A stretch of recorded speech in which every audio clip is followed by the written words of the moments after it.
Good morning students. अब तक दो क्लासेस जैसी कॉन्सेप्ट की हुई हैं जिसमें रैशनल नंबर के डेसिमल एक्सपेंशन और उसके डेफिनेशन मैंने करवाई थी। आज क्लास 10 का चैप्टर फर्स्ट है।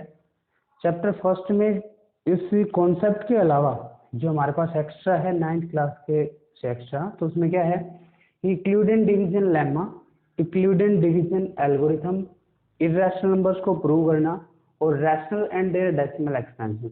तो फोर्थ जो यहाँ पे टॉपिक है जो मैंने लिखा फोर्थ पॉइंट, वो हमारा कंप्लीट हो चुका है, rational number and their decimal expansion. तो अब तक का जो कॉन्सेप्ट मैंने आपको करवाया है इन दो क्लासेस में, रैशनल नंबर की डेफिनेशन और उसका डेसिमल एक्सपेंशन, उन दोनों से आपकी एक्सरसाइज 1.4 उसके सभी क्वेश्चन सोल्व हो जाएंगे। 1.4 में आपसे यही पूछा है, जैसे इसका फर्स्ट क्वेश्चन है 1.4 का, उसमें आपको बताना है कि विदाउट एक्चुअल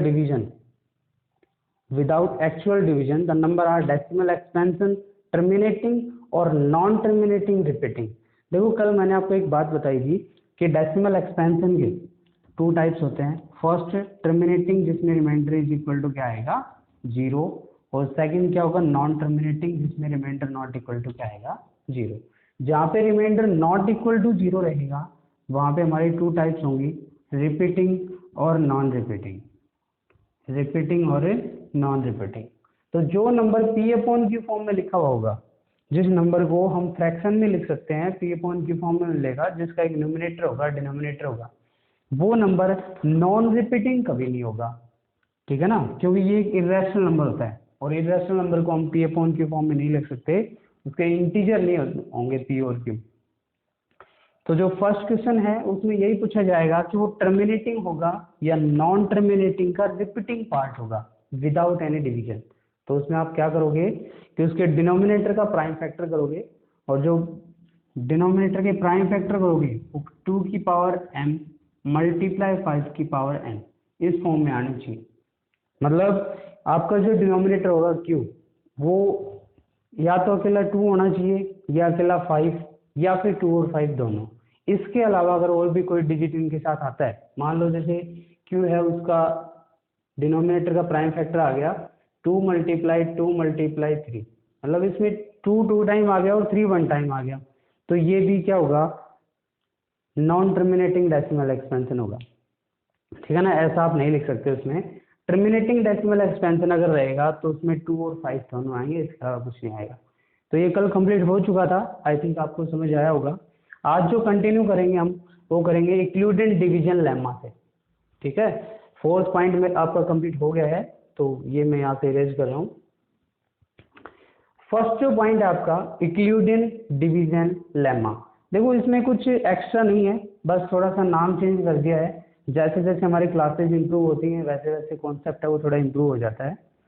इसी कॉन्सेप्ट को आपने 8th क्लास में पढ़ा था, 9th में भी पढ़ा था, लेकिन वो कैसे पढ़ा था आपने कि हमें पता था कि dividend is equal to division multiply quotient plus remainder, ये होता है भाई डिवाइडेंड। जब भी आप किसी नंबर को डिवाइड करोगे, जैसे मान लो मेरे पास डिजिट आ गया 27, ठीक है, डिजिट क्या आ गया 27, उसको मैं 2 से डिवाइड कर रहा हूँ, तो 2 1 जा 2, फिर आएगा 7, तो 2 3 जा 6, रिमाइंडर आएगा 1, क्वोशिएंट क्या आया 13। तो इस नंबर को मैं कैसे लिख सकता हूँ 27 is equal to 2 multiply 13 plus remainder 1, मतलब 27 है वो इन दोनों के क्वोशिएंट के और डिवीजर के मल्टीप्लिकेशन प्लस रिमाइंडर, तो 2 मल्टीप्लाई 13 प्लस 1, यही हमारा क्या होता है यूक्लिडियन डिवीजन लेमा होता है। इसी चीज को जो यहाँ पे लिखी हुई है कि divided is equal to divisor multiply quotient plus remainder, इस कंप्लीट टर्म को हम बोलेंगे यूक्लिडियन डिवीजन लेमा। लेकिन यहाँ पे दो चीजें हैं, फर्स्ट पॉइंट में हमें लेमा गिवन है, तो सेकंड पॉइंट में एल्गोरिथम, और आगे वाले की जो टर्म है वो बिल्कुल सेम है, यूक्लिडियन डिवीजन लेमा और एल्गोरिथम। इन दोनों में डिफरेंस है, बिल्कुल थोड़ा सा डिफरेंट है, स्लाइटली डिफरेंट है। वो क्या है कि जब भी आपको इस टर्म की हेल्प से, इस रिजल्ट की हेल्प से, जो मैंने अभी बताया, इसकी हेल्प से अगर कोई टर्म प्रूव करनी हो, कोई रिजल्ट प्रूव करना हो या किसी स्टेटमेंट को प्रूव करना हो, तब तो आप लेोगे लेमा, ठीक है ना। इस यूक्लिडियन डिवीजन के से इसकी हेल्प, यूक्लिडियन देखो कोई बड़ी बात नहीं है, यूक्लिडियन वर्ड आ गया तो इससे घबराने की जरूरत नहीं है, क्यों? क्योंकि ये आया कहाँ से, जिस साइंटिस्ट ने या जिस स्कॉलर्स ने इसका नाम दिया, जिसने इसको हमें सबसे पहले इंट्रोड्यूस करवाया था, किसके बारे में, कि dividend is equal to division multiply quotient plus remainder, उसका जो नाम था उसका सरनेम था यूक्लिडियन, तो उसने अपना नाम लगा दिया, ठीक है ना। तो ये सिर्फ एक नेम है, इससे ये नहीं है कि कॉन्सेप्ट कुछ चेंज हो जाएगा। तो लेमा कहाँ पे यूज होगा, जहाँ पे इसकी हेल्प से हमें कोई रिजल्ट प्रूव करना हो, और एल्गोरिथम कब होगा, जब इसकी हेल्प से आपको एचसीएफ फाइंड आउट करना हो किसी दो नंबर का, ठीक है ना। हमने लॉन्ग डिवीजन मेथड से एचसीएफ फाइंड आउट किए, जैसे एक नंबर आ गया हमारे पास 215 और एक नंबर आ गया 625। अब आपसे कहे कि भाई इन दोनों का एचसीएफ फाइंड आउट करो, तो हम क्या करते हैं, एचसीएफ फाइंड आउट करने के लिए जो नंबर होता है, जो ग्रेटर नंबर होता है उसको डिवाइड कर देते हैं किससे, 215 से, स्मॉलर नंबर, ठीक है ना। बड़ा नंबर है वो अंदर लिख दीजिए, ब्रैकेट के जो सॉरी डिवाइड का साइन है उसके अंदर लिख देंगे, छोटे वाला नंबर वो बाहर लिख देंगे। इसको डिवाइड करेंगे तो क्या आएगा, सबसे पहले कितने पे जाएगा, तो चेक करेंगे, देखो अगर 3 से मल्टीप्लाई करें तो कितना आएगा, 3 5 जा 15, 1 बचेगा, 3 1 जा 3 और 1 4, 3 2 जा 6, ग्रेटर जा रहा है तो 2 पे जाएगा, 2 5 जा 10, ठीक है, 1 बचेगा, 2 1 जा 2, और देखो एक मिनट इसको मल्टीप्लाई करते हैं, 2 1 5 मल्टीप्लाई 2, तो 2 5 जा 10, 0, 2 1 जा 2 1 3, 2 2 जा 4, तो इसके नीचे कितना आ जाएगा 430, यहाँ से माइनस करोगे तो 5, और 12 में से 3 माइनस करोगे कितना बचेगा 9, यहाँ पे बचेगा 1। अब 195 इसका रिमाइंडर आ गया, तो आगे हमारा प्रोसेस जो क्या होता है कि भी जो भी यहाँ से हमारे पास रिमाइंडर आएगा उसको एज ए क्वोशिएंट यूज करेंगे, और जो ऊपर डिविजर था वो नीचे आ जाएगा, तो यहाँ पे कितना आ जाएगा 215। अभी 1 पे जाएगा तो 195 से 5 में से 5 माइनस 0, 11 में से 9 माइनस कितना बचेगा 2, तो फिर आगे ये नंबर था ये नीचे आ जाएगा 195 से, वही प्रोसेस चलता रहेगा। अब इसको करेंगे 8 पे करेंगे या 9 पे कर लो, तो क्या आएगा 9 से मल्टीप्लाई करोगे तो 9 0 0 और 9 2 जा 18, तो रिमाइंडर बच जाएगा 5, और यहाँ से कितना बचेगा 1 बचेगा। फिर ये नंबर नीचे आ जाएगा 20, और 1 पे जाएगा तो 15, फिर 5 आ जाएगा, फिर ऊपर वाला नंबर नीचे, सेम प्रोसेस चलता रहेगा, 5 6 जा 15 जा, रिमाइंडर क्या आ जाएगा 0। ये हमारा लॉन्ग डिवीजन मेथड है एचसीएफ फाइंड आउट करने का, जो हमने 8th और 9th क्लास में पढ़ा था, 8th क्लास में पढ़ा था, 9th में तो नहीं, ठीक है ना। लॉन्ग डिवीजन मेथड से जब आप इसका एचसीएफ फाइंड आउट करोगे, अब इसी टर्म को इसकी फॉर्म में लिखना है, किसमें, इक्लूडेंट डिवीजन लेमा या एल्गोरिथम जिसको हम बोलते हैं, वो क्या होता है, जनरल फॉर्म होती है A is equal to B Q plus R, where A is the dividend, B is the divisor, Q is the quotient and R is the remainder. इसके फॉर्म में लिखेंगे तो देखो फर्स्ट टर्म को लिखते हैं, यहाँ पे कितना है 625 इक्वल 215 मल्टीप्लाई 2 प्लस रिमाइंडर 195। अब सेकंड टर्म पे जाओ, तो सेकंड टर्म होगी 215 is equal to 195 multiply 1 plus 20। Now third term 195 is equal 20 multiply 9 plus 15। Next 20 is equal to 15 multiply 1 plus 5, and next term 15 is equal to 5 multiply 3 plus 0। जिस term पे reminder 0 आ जाए, जहाँ पे reminder क्या आ जाए 0, वहाँ पे ये जो डिविजर होगा, ठीक है ना, वो हमारा क्या होता है एचसीएफ। हमने यही पढ़ा था पहले कि लास्ट टर्म पे जब रिमाइंडर 0 आ जाए तब आपने जिस टर्म से डिवाइड किया है, जिस टर्म से डिवाइड किया है उसको हम बोलते हैं डिवीजन, तो वो आपका क्या होगा एचसीएफ होगा। इसी लॉन्ग डिवीजन मेथड को इस फॉर्म में कन्वर्ट कर दिया, किसमें, इक्लूडेंट डिवीजन एल्गोरिथम में। सिर्फ इतना ही है, बस आप लॉन्ग डिवीजन मेथड से उसका एचसीएफ फाइंड आउट करो, और एचसीएफ फाइंड आउट करने के बाद इस टर्म में लिख दो, ये आपका जो लास्ट आंसर आएगा वो आपका एचसीएफ आ जाएगा। और इस कंप्लीट मेथड को जो नाम दिया गया है वो क्या है, इक्लूडेंट डिवीजन एल्गोरिथम है, ठीक है। कोई ज़्यादा चेंज नहीं है पहले से, सिर्फ उतना ही क्वेश्चन है, इसको स्टेटमेंट के अंदर कन्वर्ट करना है, ठीक है। आई थिंक कोई डाउट नहीं होगा। लेकिन इस क्वेश्चन के अंदर जो 10th क्लास में एनसीईआरटी के अंदर नहीं है, ना ही एनसीईआरटी बुक के अंदर है, और हरियाणा बोर्ड में भी नहीं आएगा ये, ठीक है। राजस्थान बोर्ड का अभी कंफर्म नहीं है आएगा या नहीं आएगा, उसका कॉन्सेप्ट अभी सिलेबस डिसाइड नहीं हुआ है, है ना, कंफर्म नहीं आया है कि सिलेबस क्या होगा क्या नहीं होगा, बट सीबीएसई के अंदर जो होगा उसमें जो इक्लूडेंट डिवीजन लेमा है वो अब की बार कट कर दिया गया है 2020 के अंदर। 2020 का जो सिलेबस होगा उसमें 30% सिलेबस को डिक्रीज किया गया है सीबीएसई में, जहाँ से इक्लूडेंट डिवीजन एल्गोरिथम रहेगा, इरेशनल नंबर रहेगा, और जो रैशनल वाला कल करवाया था वो कॉन्सेप्ट उसमें रहेगा। इस कॉन्सेप्ट को फर्स्ट चैप्टर में से इक्लूडेंट डिवीजन लेमा को रिमूव कर दिया गया है, बट रिमूव करने का मतलब ये नहीं है कि आप उसको पढ़ोगे नहीं। क्यों? क्योंकि 10th क्लास एक ही बार करनी है, दोबारा तो करोगे नहीं, ठीक है ना। तो एक बार अगर क्लास कवर आपने कर ली तो दोबारा उस लेमा को पढ़ने के लिए स्पेशल टाइम्स में तो आओगे नहीं। तो क्वेश्चन आप उसके मत करो, प्रैक्टिस थोड़ी कम कर लो, बट कॉन्सेप्ट है वो करना जरूरी है। नेक्स्ट हायर क्लासेस में जब आप जाओगे तो कॉन्सेप्ट काम आएगा, क्वेश्चन काम नहीं आएंगे, ठीक है। तो क्वेश्चन को छोड़ सकते हो आप, एक या दो क्वेश्चन सोल्व कर लो सिर्फ उसको समझने के लिए, लेकिन जैसे ही आपके पास कॉन्सेप्ट आता है तो वो आपको क्लियर करना चाहिए, ठीक है। तो ये हमारा एचसीएफ था, ठीक है, इक्लूडेंट डिवीजन एल्गोरिथम के अकॉर्डिंग। एक बार इनका कंप्लीट तीनों का बेसिक कर लेते हैं, आफ्टर दैट जो एनसीईआरटी के क्वेश्चंस हैं बुक के वो करेंगे, ठीक है।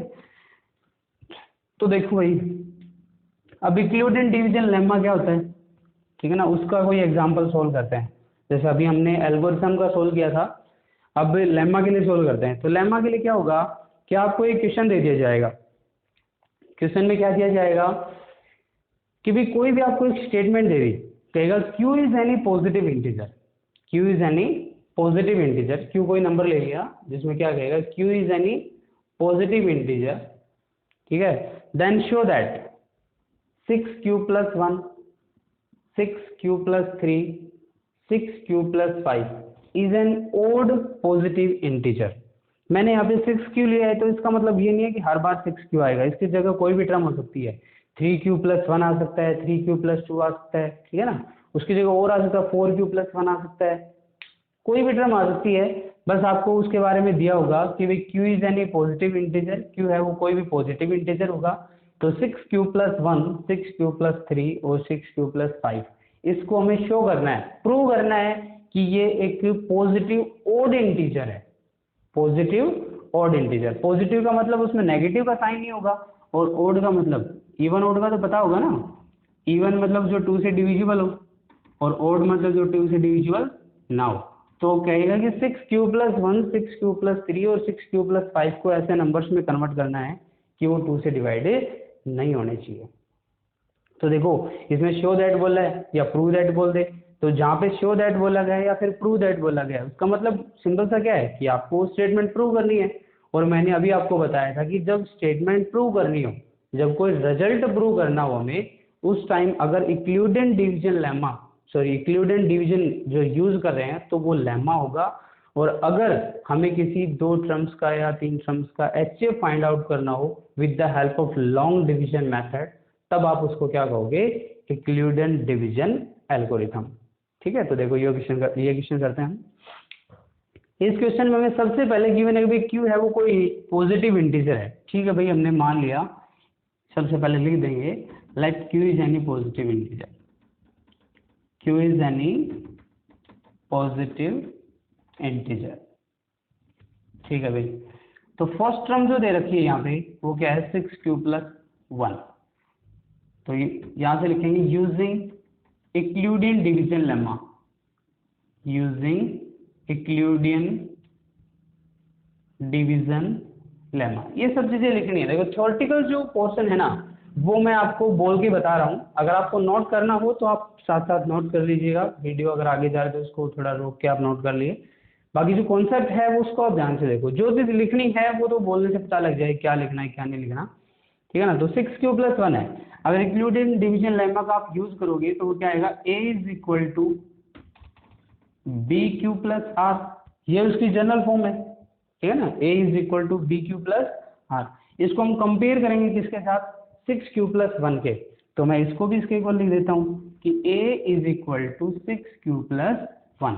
अब अगर इन दोनों को कंपेयर किया जाए तो भाई B की वैल्यू हो मेरे पास क्या होगी, 6 होगी, B की वैल्यू क्या होगी 6, और B यहाँ पे क्या है, डिवीजर, B क्या है यहाँ पे डिवीजर। इट मीन्स इस क्वेश्चन के अंदर जो 6 है वो क्या है, डिवीजर है भाई।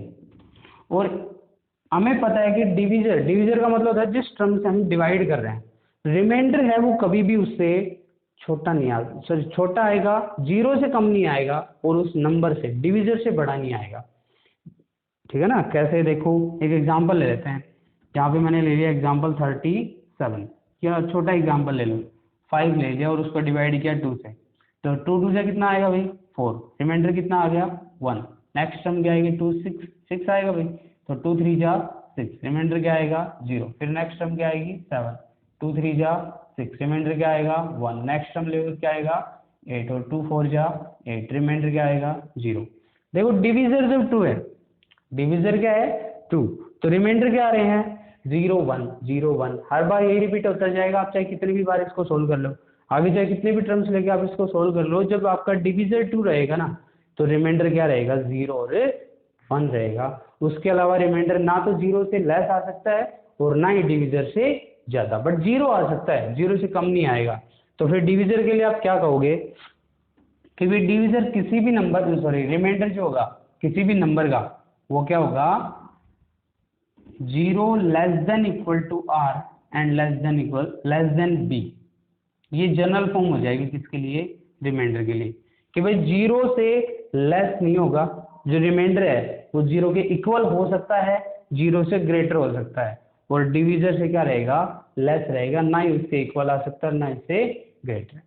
ठीक है ना? इसका अगर यूज करेंगे तो फिर यहाँ से जो रिमाइंडर है वो हमारे पास क्या आ जाएगा 0 1 2 3 4 एंड 5। देखो दोबारा से रिपीट कर रहा हूँ एक बार। सबसे पहले हमने लिया q is a positive integer. ठीक है भाई, q कोई पॉजिटिव इंटीजर आ गया, हमने मान लिया। नेक्स्ट क्वेश्चन को स्टार्ट किया, पहली टर्म दे रखी थी उसके साथ कंपेयर कर लिया। जरूरी नहीं आप फर्स्ट के साथ करो, सेकंड के साथ कर लो, थर्ड के साथ कर लो, जैसा आपको ठीक लगे।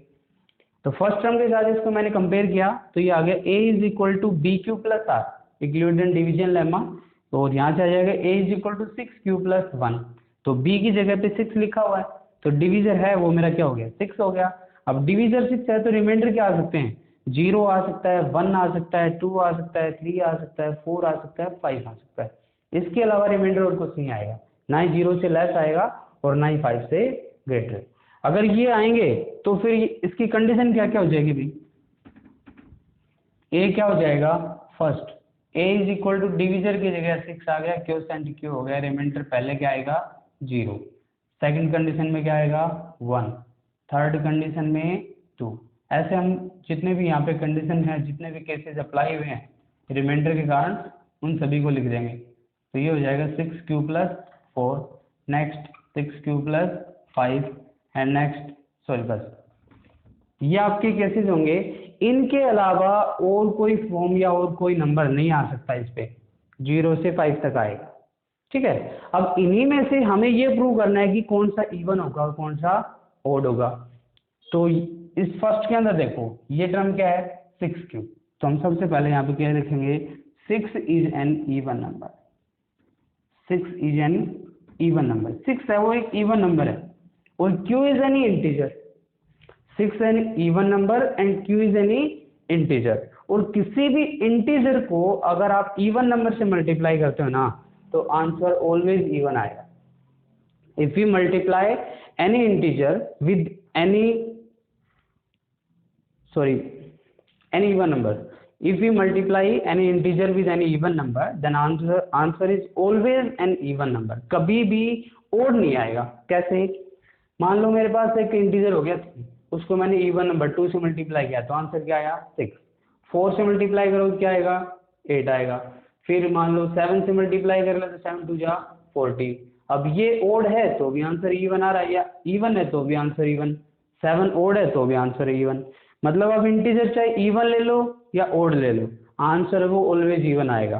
तो अगर ऐसा है तो ये जितनी भी टर्म्स हमने लिखी हैं, यहाँ पे 6q है वो क्या है हर एक स्टेप पे इवन नंबर है, तो मैं क्या लिखूंगा कि 6 is an even number and q is an integer. ठीक है ना, q is an integer, so 6q is an always an even number. ये ऑलवेज लगाना बहुत जरूरी है, यहाँ पे मैं क्या लिखूंगा, so 6q is always an even number, 6q is always an even number, और इवन नंबर में अगर हम 1 ऐड करें तो वो क्या हो जाएगा, ओड हो जाएगा। और अगर इवन नंबर में, मतलब इवन नंबर में अगर इवन टर्म ऐड करोगे तो इवन हो जाएगा, और ओड टर्म ऐड करोगे तो ओड हो जाएगा। तो सिंपल सी बात है, फर्स्ट टर्म है वो इवन होगी तो 6q + 1 क्या होगा, ओड होगा। फिर 6q + 3 है वो क्या होगा, ओड, और 6q + 5 है वो क्या होगा, ओड होगा। जो टर्म हमें बोली गई थी उस फॉर्म में हम इसको लेके आ गए हैं using the Euclidean division lemma. इस लेमा का सिर्फ इतना यूज है कि जो भी टर्म दे रखी है उस टर्म में से जो फर्स्ट टर्म है वहां से हमें डिविजर पता होना चाहिए बस। डिविजर का अगर पता लग गया तो रिमाइंडर का पता लग जाएगा, और जैसे रिमाइंडर का पता लग गया तो टोटल केस आ जाएंगे। कितने केसेस होंगे, जितने डिविजर होंगे उससे, जैसे यहाँ पे 6 था डिविजर, तो यहाँ पे केसेस है वो कितने अप्लाई हुए, 6 हुए, 1 2 3 4 5 6। ठीक है, इनमें से जो इवन होगा उसमें अगर आप इवन ऐड करोगे तो इवन आएगा, ओड ऐड करोगे तो ओड आएगा। तो वहां से हमारी टर्म है वो वेरीफाई हो जाएगी। अगर मान लो इस क्वेश्चन में हमें ये बोल देता कि भाई 4q + 1 और 4q + 3 के लिए प्रूव करो, तो फिर हमारा रिमाइंडर है वो क्या हो जाता, डिविजर 4 हो जाता, तो रिमाइंडर 0 1 2 3 आ जाते। ठीक है ना, सिर्फ इतना आ जाता, और यहाँ पे सिर्फ ये 4 टर्म्स रह जाती, और 6 की जगह पे हर जगह क्या लग जाता, 4 लग जाता। जहाँ जहाँ पे 6 है वहाँ पे क्या लग जाते, 4। और फिर ऊपर वही टर्म कि 4 इज एन इवन नंबर, तो 4q is also an even number, तो 4q + 1 is odd number, 4q + 3 is odd number, 4q + 5 is odd number. ठीक है ना, ये सिंपल है, इसमें इससे ज़्यादा कुछ नहीं होगा यहाँ पे। लेकिन टर्म कुछ भी आ सकती है, किसी भी टर्म के लिए पूछा जा सकता है। आपको सिर्फ डिविजर के और रिमाइंडर के ऊपर ध्यान देना है। अगर वो हमें समझ आ गया तो समझ लो कंप्लीट क्वेश्चन सॉल्व हो जाएगा, उसमें कुछ नहीं बचेगा। ठीक है, नेक्स्ट जो होगा इसके सेकेंड टाइप है, उसमें आपको क्यूब और स्क्वायर के लिए पूछा जा सकता है। ठीक है ना, कोई भी नंबर दे देगा और बोलेगा कि show that square of any integer, square of any positive integer and cube an of any positive integer are in the form, और जो फॉर्म होगा उसके अंदर पूछ लेगा। जैसे कि मान लो ये पूछ ले कि show that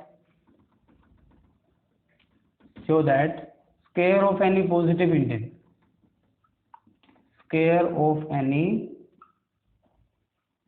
positive integer are in the form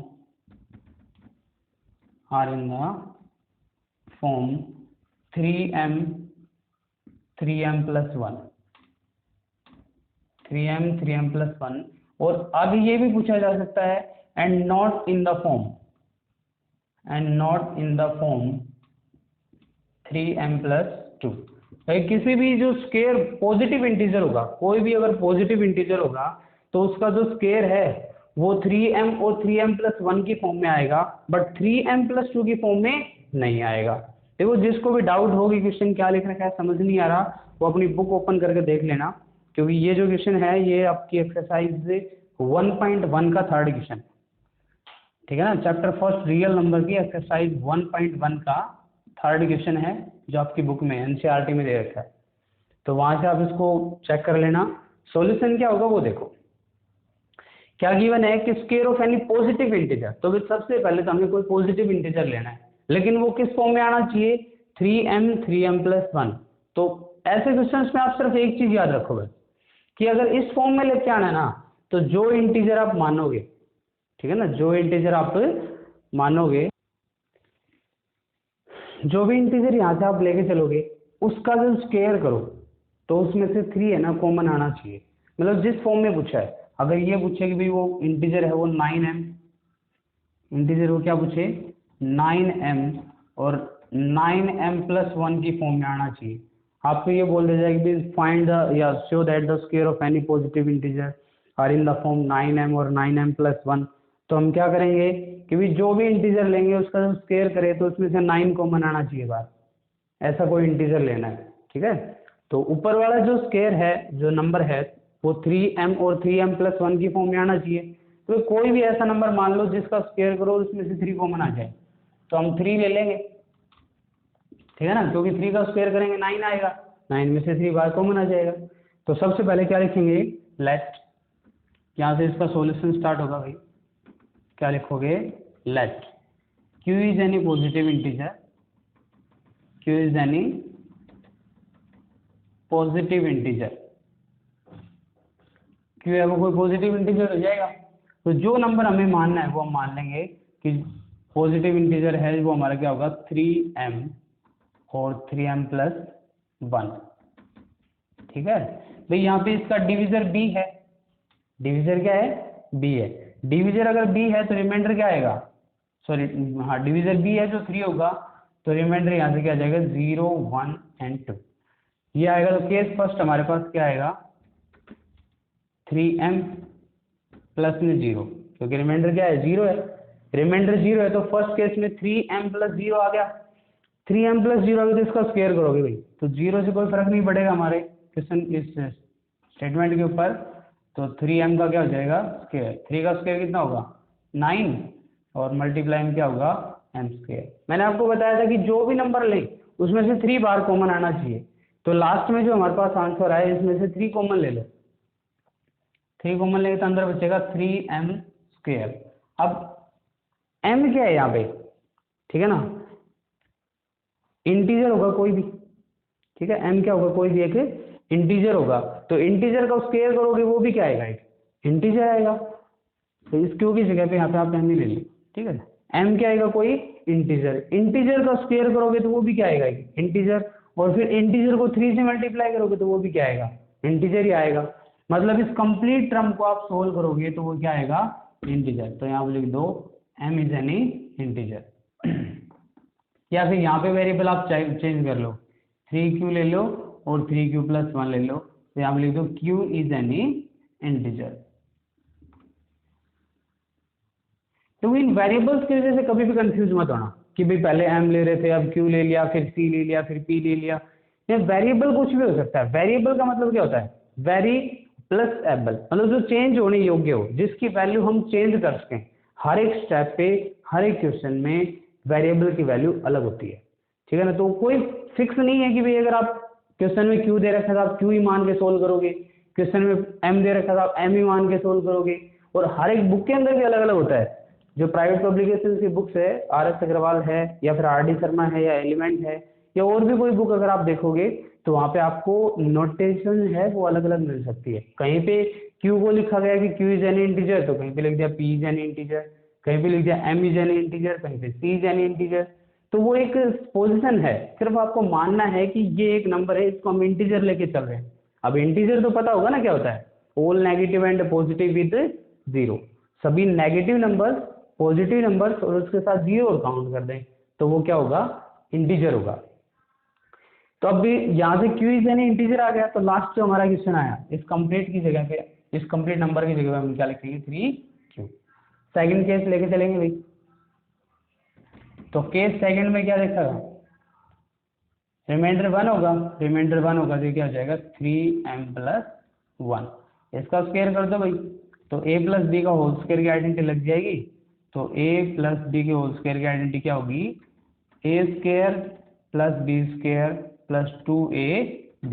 यहाँ पे a की वैल्यू क्या है 3m है, तो 3m आ जाएगा, b की वैल्यू कितनी है 1 है, तो 1 का square plus 3 multiply 3m multiply 1। Complete को सोल्व करोगे तो 3 का स्क्वायर क्या आएगा यहाँ पे 9 इंटू एम स्क्वायर प्लस 1, 3 3 जा 9 इंटू क्या आएगा m, ठीक है ना। अब लास्ट में देखो इन दोनों के बीच में मेरे पास 1 आया, इस 1 को मैं अगर लास्ट में लिख दूं तो कोई प्रॉब्लम होगी, क्योंकि साइन चेंज नहीं होना चाहिए, टर्म आगे पीछे लिख सकते हो आप।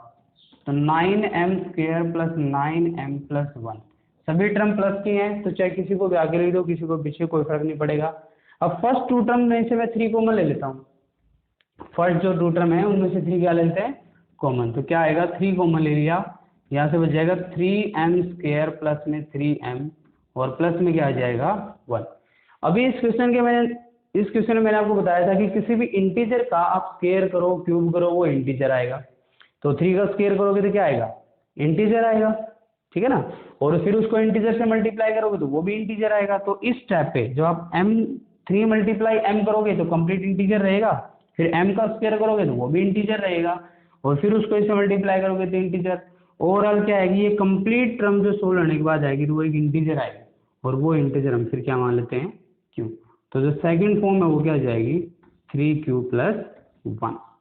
फर्स्ट इसमें देखो दो पूछी देखी, show that square of any positive integer are in the form 3q और 3q प्लस 1। ये दोनों आ गई हमारी। फर्स्ट केस में जो आंसर हो 3q आ गया और सेकंड केस में जो आंसर हो क्या आ गया 3q प्लस 1। अब बात आती है थर्ड में। थर्ड में कहता है कि भाई 3q प्लस 2 है वो नहीं होना चाहिए, है ना। 3m और 3m प्लस 1 तो होगा, बट 3q प्लस 2 नहीं होगा। तो चलो इसको कर लेते हैं, इसको मैं इरेज कर रहा हूं।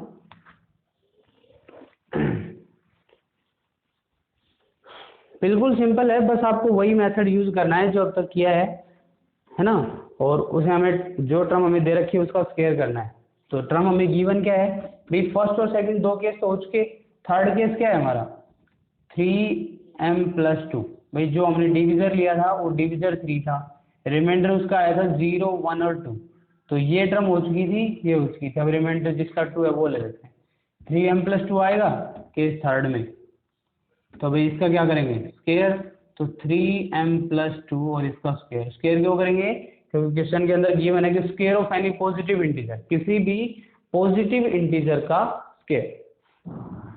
तो अब इसको सोल्व करोगे तो भाई a प्लस बी का होल स्क्वायर वही आइडेंटिटी लगेगी जो पहले लगी थी। तो 3 का स्क्वायर क्या आएगा 9m का m स्क्वायर और 2 का स्क्वायर क्या आ जाएगा 4। तो a square plus B square हो गया प्लस 2ab, तो 2 मल्टीप्लाई 3m मल्टीप्लाई क्या आएगा 2। तो ये हो जाएगा 9m स्क्वायर प्लस 4 प्लस 3 2 जा 6 और 6 2 जा 12। तो ये क्या आएगा 12m। फिर यही 4 को पीछे लिख दो, तो 9m स्क्वायर प्लस के 12m और प्लस का क्या आ जाएगा 4। 9m स्क्वायर प्लस 12m, इन दोनों में से हम क्या कॉमन लेंगे 3 कॉमन ले लेंगे। तो अंदर क्या बचेगा 3m स्क्वायर प्लस 4m। अब देखो इन तीनों केसों में आपके पास आपके माइंड में एक चीज आई होगी कि सर हर बार 3 कॉमन क्यों ले, और भी कोई टर्म कॉमन आ रही है उसको भी कॉमन ले सकते हैं। तो वो डिपेंड करेगा जो चीज हमें प्रूव करनी है, क्योंकि इसके जो मल्टीपल में इसका जो कोफिशिएंट है वो हमें क्या दे रखा है 3 दे रखा है। इस 3 की फॉर्म में हमें प्रूव करना है। तो जो भी कॉमन हमें लेना है वो टर्म यहाँ से डिसाइड होती है कि आप उसमें से कॉमन क्या लोगे। अगर यहाँ पे 3 दे रखा है तो 3 कॉमन लोगे, 6 दे रखा है तो 6 कॉमन आएगा, 9 दे रखा है तो 9 कॉमन आ जाएगा, जो टर्म दे रखी है उसी के अकॉर्डिंग। फिर वही जो पहले किया था कि भाई इन सभी का जो सॉल्यूशन होगा वो क्या आएगा इंटीजर, और जिसको मैं क्या मान लेता हूँ q। तो ये जो स्टेप आया इस स्टेप के लास्ट में क्या आ जाएगा 3q प्लस 4, ठीक है ना। यहाँ पे थर्ड केस के अंदर जो b की वैल्यू है वो 2 आई, और 2 का स्क्वायर करोगे तो 4 आएगा, ठीक है। तो इस स्टेप पे कह रहा है कि 3q प्लस 2 नहीं आना चाहिए। तो भाई नहीं आया, हमारा लास्ट जो आंसर है कितना है 3q प्लस 4। तो इस टाइप का अगर कोई भी क्वेश्चन पूछेगा चाहे वो स्क्वायर का हो या क्यूब का, वो सिर्फ 0 रिमाइंडर होगा तब और 1 रिमाइंडर होगा तब, इन दो ही केस के अंदर वेरीफाई करेगा। थर्ड केस या उससे आगे जितने भी रिमाइंडर 2 होगा 3 4 5 6 आगे तक कहीं तक चले जाओ वहां पे वो सेटिस्फाई नहीं करेगा। इस क्वेश्चन के अंदर सिर्फ ये एक ही टाइप है, दोनों को एक साथ मिक्स करके चलो। क्यों, क्योंकि हमें स्क्वायर और क्यूब करना है। स्क्वायर और क्यूब की आइडेंटिटी आपको याद होनी चाहिए, 9th क्लास में आपने पढ़ी होगी सेकंड चैप्टर के अंदर, ठीक है ना। तो स्क्वायर और क्यूब की आइडेंटिटीज को याद कर लो, ज्यादा याद रखने की जरूरत नहीं है, सिर्फ ये सिलेक्टेड हैं जो यूज होंगी, मैं लिख देता हूँ यहाँ पे। सिर्फ उन्हीं आइडेंटिटीज को याद करना है इस चैप्टर के लिए आपको, बाकी आइडेंटिटीज का इसमें कोई काम नहीं है। तो कौन कौन सी यूज होगी आपके पास, एक तो a प्लस बी का होल स्क्वायर जो क्या होगी A square plus B square plus में 2ab, और एक होगी a प्लस बी का होल क्यूब, तो वो क्या आएगी a cube plus B cube plus 3a square b plus 3ab square. ये दोनों आइडेंटिटीज हमें याद होनी चाहिए, तभी हम इन क्वेश्चंस को सोल्व कर सकते हैं। जहाँ पे स्क्वायर वाला आएगा वहाँ पे स्क्वायर की आइडेंटिटी यूज होगी, जहाँ पे क्यूब आएगा वहाँ पे क्यूब की आइडेंटिटी यूज होगी, ठीक है ना। मान लो इस क्यूब की आइडेंटिटी के अंदर यही क्वेश्चन आ जाता है मेरे पास 3q और सेकंड है 3q प्लस 1, तो इसका स्क्वायर करते हैं तो 3 का स्क्वायर क्या हो जाता, सॉरी क्यूब, तो 27 और q का क्यूब। फिर इसमें से 9 कॉमन ले लेते हैं, 3 कॉमन ले 9 कॉमन ले, क्या बच जाएगा 9q क्यूब, 9 बाहर आ जाएगा अंदर 3 बच जाएगा, तो इसको मैं कंप्लीट को m लिख दूंगा तो वो किस फॉर्म में आ गया 9m में। और इसका अगर क्यूब करोगे तो ये आइडेंटिटी लग जाएगी, इस आइडेंटिटी लगाने के बाद जो भी टर्म कॉमन आए वो कॉमन ले लो, लास्ट में 1 है तो 1 का क्यूब करोगे तो वो तो 1 ही आएगा, तो प्लस में 1 बच जाएगा। फिर वहां से 9 कॉमन लेना, अंदर जितनी भी टर्म हो कॉमन लेने के बाद जो भी टर्म उसके अंदर बचे वो क्या होगा, कंप्लीट को सोल्व करने के बाद एक आंसर इंटीजर आएगा, तो इस इंटीजर को हम क्या मान लेंगे, m मान लेंगे। तो क्यूब के लिए हमारे पास ये फॉर्म आ जाएगी 9m और 9m + 1, जो आपके एक्सरसाइज 1.1 का लास्ट क्वेश्चन है, जिसमें इक्लूडेंट डिवीजन लेमा की हेल्प से पूछा गया। ठीक है, क्यूब वाला है वो लास्ट क्वेश्चन है, स्क्वायर है वो सेकंड लास्ट है। आई थिंक ये दोनों क्वेश्चन क्लियर हो गए होंगे। इससे ज़्यादा अगर आपको समझना है इसको तो इसके एग्जाम्पल सोल्व कर लेना, बट अब की बार ये सिलेबस में नहीं है, तो अगर आप करना चाहो तो कर सकते हो, बट कॉन्सेप्ट इतना ही है इसका, इससे ज़्यादा इसमें कुछ नहीं पूछा जाएगा। ठीक है, लेमा के अंदर सिर्फ एक क्वेश्चन बचता है, वो बचता है कि अगर आपको कोई भी नंबर दे दिया जाए और उस नंबर की पावर लिख दी जाए और फिर पूछेगा कि बताओ इस नंबर के यूनिट प्लेस पे डिजिट क्या आएगा, या फिर डिजिट दे दे कि भाई पूछे ये डिजिट कभी आएगा या नहीं आएगा। कैसे, जैसे आपके पास एक नंबर दे दिया 6 की पावर n, नंबर क्या दे दिया 6 की power n, where n is any natural number, n is any natural number. अब आपसे पूछेगा क्या इसमें, कहेगा कि शो दैट या प्रूव दैट 6 की power n can never with end with the digit 0। कहता है कि 6 की पावर जो n नंबर होगा, या फिर 4 की पावर n भी बोला जा सकता है, या और भी कोई नंबर आ जाए, 9 की पावर n आ जाए, कुछ भी। कहता है कि 6 की power n is any number, या एक नंबर होगा where n is any natural number, n कोई नेचुरल नंबर होगा, can never end with the digit 0। जब भी आप इसको सोल्व करोगे, n नेचुरल नंबर्स को इसमें पुट करोगे, 6 की पावर कभी 1 आएगी, कभी 2, कभी 3, कभी 4, तो n का मतलब होता है कि आप पावर चाहे कुछ भी लिख दो नेचुरल नंबर में से, इस नंबर के लास्ट में कभी भी 0 नहीं आएगा। ये बात आपको प्रूव करनी है। ठीक है ना, तो कैसे करेंगे, देखो जो भी नंबर दे रखा है हमें उसके प्राइम फैक्टर कर लो, 6 की पावर n दे रखा है तो 6 के प्राइम फैक्टर कर लो 2 × 3, और कंप्लीट की पावर क्या होगी, n होगी। अब एक बात हमेशा याद रख लेना कि अगर किसी नंबर के यूनिट प्लेस पे 0 आएगा तो उस नंबर के प्राइम फैक्टर में 2 डिजिट आपको हमेशा मिलेंगे, और वो क्या मिलेगा, 2 और 5, 2 और 5 दोनों एक साथ, ना तो अकेला 2 और ना ही अकेला 5, क्योंकि अकेले 5 से भी कभी लास्ट में यूनिट प्लेस पे 0 नहीं आएगा और अकेले 2 से भी नहीं आएगा, और इनके अलावा किसी और डिजिट से भी नहीं आएगा। क्यों नहीं आएगा, क्योंकि देखो मैथ के अंदर जो हमारे बेसिक डिजिट होते हैं, नंबर तो इनफाइनाइट है बट डिजिट है वो यही होते हैं 1 2 3 4 5 6 7 8 और 9, ये 10 डिजिट हैं। इन्हीं 10 डिजिट से मिलकर जितने भी नंबर्स हैं, चाहे वो नेचुरल हो, इनफाइनाइट हो, रैशनल, इरेशनल, कंपोजिट, कोई भी हो, सभी नंबर्स इन्हीं डिजिट से मिलके बने हुए। इन नंबर्स के अंदर अगर आप इनकी मल्टीप्लाई करो तो ओनली 2 और 5 की मल्टीप्लाई है ना, वही 0 आएगी। 2 और 5 की मल्टीप्लाई क्या आएगी, 10 आएगी। इनके अलावा 0 को छोड़ दो, क्योंकि 0 को तो किसी भी टर्म के साथ मल्टीप्लाई करोगे आपका आंसर 0 ही आएगा। बाकी जो डिजिट बचे हैं उसमें 2 और 5 को अगर छोड़ दिया जाए तो चाहे किसी भी नंबर को किसी के भी साथ मल्टीप्लाई कर दो, यूनिट प्लेस पे 0 नहीं आएगा। ठीक है ना, तो जो भी नंबर आपके पास गिवन है उस नंबर के प्राइम फैक्टर कर दो। अगर प्राइम फैक्टर में 2 और 5 आ रहा है तो उस नंबर के यूनिट प्लेस पे 0 आएगा, चाहे आप पावर कुछ भी लिखो। और अगर यूनिट प्लेस पे 0 नहीं, उसके प्राइम फैक्टर में 2 और 5 नहीं है, तो आप चाहे उसको कितने भी पावर तक सोल्व कर लो, उसके यूनिट प्लेस में कभी भी 0 नहीं आएगा। ठीक है, आई थिंक ये कॉन्सेप्ट आपको क्लियर हो गया होगा।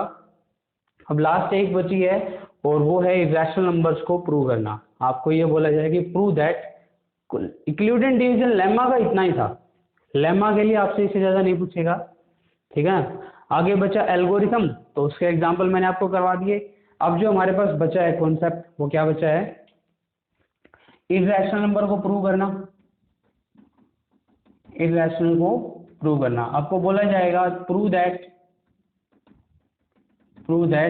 √2, √3, √5 या और भी कोई, जैसे √2 + 1, इनको प्रूव करोगे ये एक इरेशनल नंबर है।